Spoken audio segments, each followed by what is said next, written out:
আসসালামু আলাইকুম। মুক্তিযুদ্ধ ও জামাত নিয়ে মির্জা ফখরুলের কঠিন বক্তব্য, জানব তার বিস্তারিত খবর। তবে আপনি যদি যুদ্ধের জীবন চ্যানেলে নতুন হয়ে থাকেন, চ্যানেলটি অবশ্যই সাবস্ক্রাইব করবেন, পাশেই থাকবেন।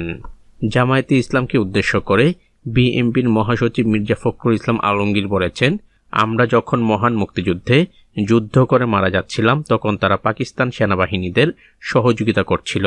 মুক্তিযুদ্ধ আমাদের অস্তিত্ব, আর জামাত স্বাধীনতাকে বিশ্বাস করে না। আজ বুধবার 4 ফেব্রুয়ারি দুপুরে নিজ আসন ঠাকুরগাঁও সদর উপজেলার বেগুনবাড়ি ইউনিয়নে বসবাঙ্গা কালীতলা মন্দির প্রাঙ্গণে নির্বাচনী পথসভায় একথা বলেন মির্জা ফখরুল।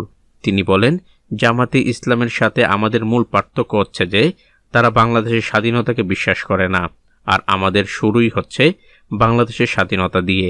বিএনপির প্রতিষ্ঠাতা ছিলেন শহীদ প্রেসিডেন্ট জিয়াউর রহমান। তিনি মুক্তিযুদ্ধের ঘোষণা দিয়েছিলেন এবং মুক্তিযুদ্ধ শুরু করেছিলেন। মহাসচিব আরও বলেন, মুক্তিযুদ্ধ আমাদের অস্তিত্ব, আমাদের প্রাণ। আমরা স্বাধীনতাকে ধারণ করে চলি। এখানে জামাতের সাথে আমাদের পার্থক্য।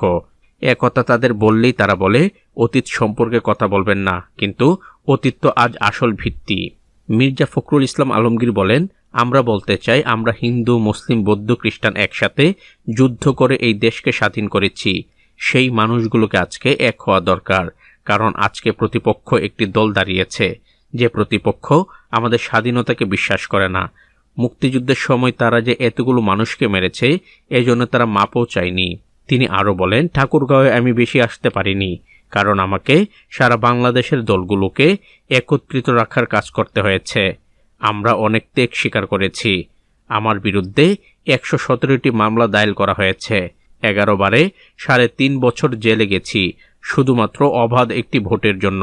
মির্জা ফখরুল বলেন, এখন পর্যন্ত বর্তমান সরকারের কাছে আমরা যা দেখছি তাতে বোঝা যাচ্ছে এবারের নির্বাচনটি খুব সুন্দরভাবে সম্পন্ন হবে। আমরা শান্তিতে ভোট প্রদান করতে পারব। এই ভোটে আপনারা কেউ কোনো প্রকার ভয় পাবেন না। এবারে 3 বাহিনীর উপস্থিতিতে ভোট গ্রহণ হবে, তাই আপনারা নির্ভয়ে ভোট দিবেন।